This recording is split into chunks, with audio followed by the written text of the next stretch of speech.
Dear students, आज मैं आपको होफ्स्टाडर प्रयोग के बारे में बताने जा रहा हूँ। ये कि नाभिकीय भौतिकी का महत्वपूर्ण प्रयोग है।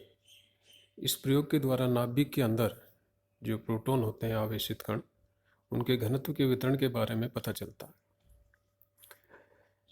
इससे पहले नाभिक को बिंदुवत माना जाता था और ये माना जाता था कि नाभिक में जो आवेश वितरण है वो सममित है।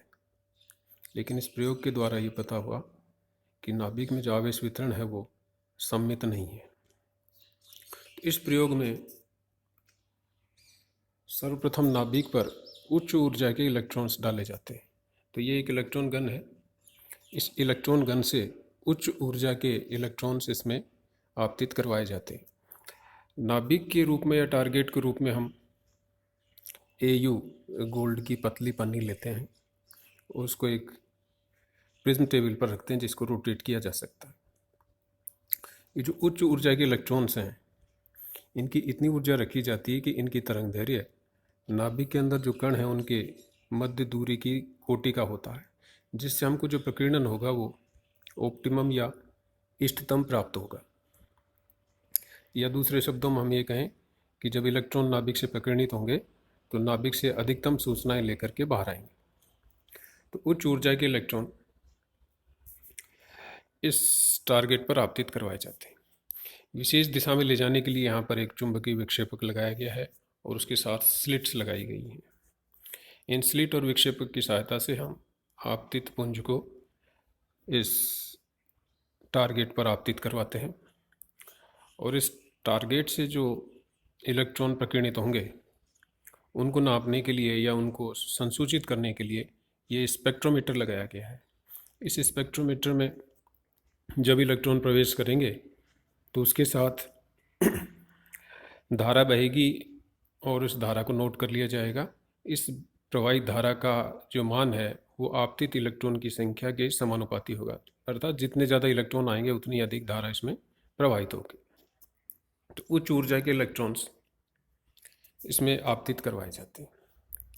तो प्रकीर्णित इलेक्ट्रॉन को संसूचित कर लिया जाता है। इस टारगेट को प्रिज्म टेबल पर भिन्न भिन्न दिशाओं में घुमाया जा सकता है, या ये जो संसूचक है इसको भिन्न भिन्न दिशाओं में ले जा करके प्रकीर्णित इलेक्ट्रॉन की संख्या ज्ञात कर ली जाती है, या जो भी पाठ्यांक हम धारा या आवेश या संख्या जो भी नोट करना चाहें, या इस प्रयोग में जो भी इस उपकरण में जो भी इसकी क्षमता है, कैपेबिलिटी है, उस हिसाब से इसमें नोट करके इस संसूचक द्वारा नापी गई इलेक्ट्रॉन की धारा या इलेक्ट्रॉन की संख्या और दिशा, अलग अलग दिशा पर पाठ्यांक लेते हैं। तो इलेक्ट्रॉन की संख्या और दिशा के मध्य ग्राफ खींचा जाता है। ग्राफ दो अन्य राशियों में भी खींचा जा सकता है, जैसे इलेक्ट्रॉन की अगर संसूचक ऊर्जा नाप सकता है तो ऊर्जा और दिशा, या ऊर्जा और अक्ष पर दूरी। दो राशियाँ और ले सकते हैं कि जैसे दिशा और अनुप्रस्थ काट, cross section, scattering cross section, इन दोनों में ग्राफ खींचा जाता है। तो मैं मान लेता हूँ कि इलेक्ट्रॉन की संख्या और दिशा के मध्य ग्राफ खींचा जाता है। तो इलेक्ट्रॉन की संख्या और इलेक्ट्रॉन की दिशा के मध्य ग्राफ खींचा गया। तो इस प्रयोग में ये किया गया था। तो ये जो ग्राफ खींचा गया, ये ग्राफ इस तरह आया। ये ग्राफ ले लिया हमने और ये ग्राफ आया, ये ग्राफ आया। तो ये जो ग्राफ है ये बताता है कि नाभिक में आवेश का वितरण नियत नहीं है, कांस्टेंट नहीं है, अर्थात ये नाभिक के आवेश का जो वितरण है यहाँ जा कर के कम होता है। तो नाभिक की परिधि से पहले आवेश का कम होना शुरू हो जाता है और नाभिक की परिधि पर जा कर के शून्य हो जाता है। तो ये सैद्धांतिक ग्राफ था जो इस प्रयोग द्वारा खींचा गया था। अब जो समस्या ये थी कि ये जो सैद्धांतिक ग्राफ खींचा गया, ये सैद्धांतिक ग्राफ, ये जो प्रायोगिक ग्राफ खींचा गया, ये प्रायोगिक ग्राफ उस समय तक जो भी सिद्धांत थे उनके आधार पर खींचे गए सैद्धांतिक ग्राफ से मेल नहीं खाता। जब सैद्धांतिक ग्राफ से मेल नहीं खाता, अब चूंकि प्रायोगिक रूप से किया गया है तो ये सत्य है, तो जब ये सैद्धांतिक ग्राफ से मेल नहीं खाता तो गणितीय रूप से हम ये लिखें कि नाभिक का जो आवेश है ZD, जेड उसमें प्रोटॉन की संख्या और एक प्रोटॉन का आवेश होता है ई। तो जेड ई कुल आवेश इक्वल टू इंटीग्रेशन करें नाभिक की सीमाओं के अंदर rho r into d V. Rho r उसका आवेश वितरण घनत्व है और डी वी उसका आयतन अल्पांश है। और स्फेरिकल कोऑर्डिनेट्स में लिखें हम तो D V equal to 4 pi R square D R.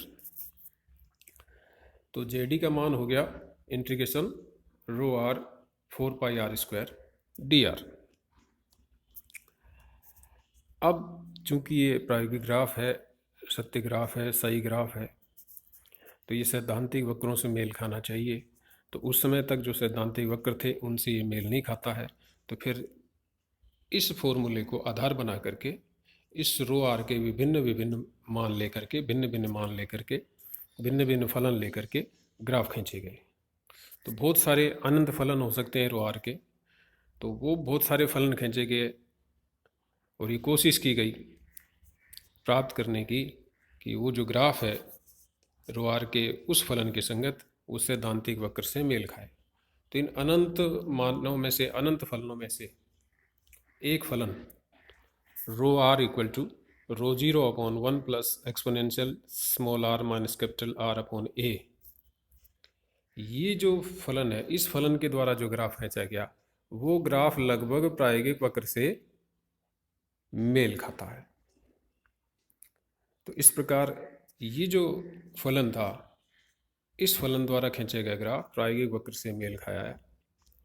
तो फिर ये मान लिया गया कि ये जो फलन है इस फलन के अनुसार ही नाभिक में आवेश का वितरण होता है। अर्थात rho r equal to rho zero upon 1 plus exponential small r minus capital R upon a के अनुसार ही नाभिक में आवेश का वितरण होता है। यहाँ पर स्मॉल आर उस बिंदु की दूरी है जहाँ पर आवेश वितरण घनत्व निकालना चाहते हैं नाभिक के केंद्र से, अर्थात स्मॉल आर उस बिंदु की नाभिक के केंद्र से दूरी है। कैपिटल आर, ये कैपिटल आर नाभिक के केंद्र से वो दूरी है जहाँ पर आवेश वितरण का घनत्व 50% घट जाता है या 50% रह जाता है। स्मॉल ए एक नियतांक है जो नाभिक में दूरी बढ़ने के साथ आवेश घनत्व घटने की मात्रा प्रदर्शित करता है या उसके घटने की मात्रा से संबंधित एक नियतांक है। तो इस प्रकार ये जो प्रयोग है इस प्रयोग का जो परिणाम था वो महत्वपूर्ण था। इस प्रयोग के परिणाम ने ये स्पष्ट किया कि नाभिक हम बिंदुवत भले ही मान लें, उसको आकार हम गोलाकार मान लें, लेकिन उसमें जो आवेश वितरण है वो सम्मित नहीं है। अर्थात आवेश वितरण नाभिक के केंद्र से लेकर नाभिक की परिधि तक एक समान नहीं है।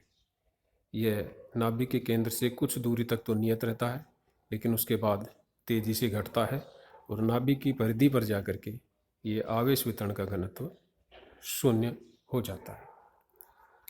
तो ये जो प्रयोग था इस प्रयोग के द्वारा नाभिक के आवेश वितरण घनत्व को समझा है। धन्यवाद।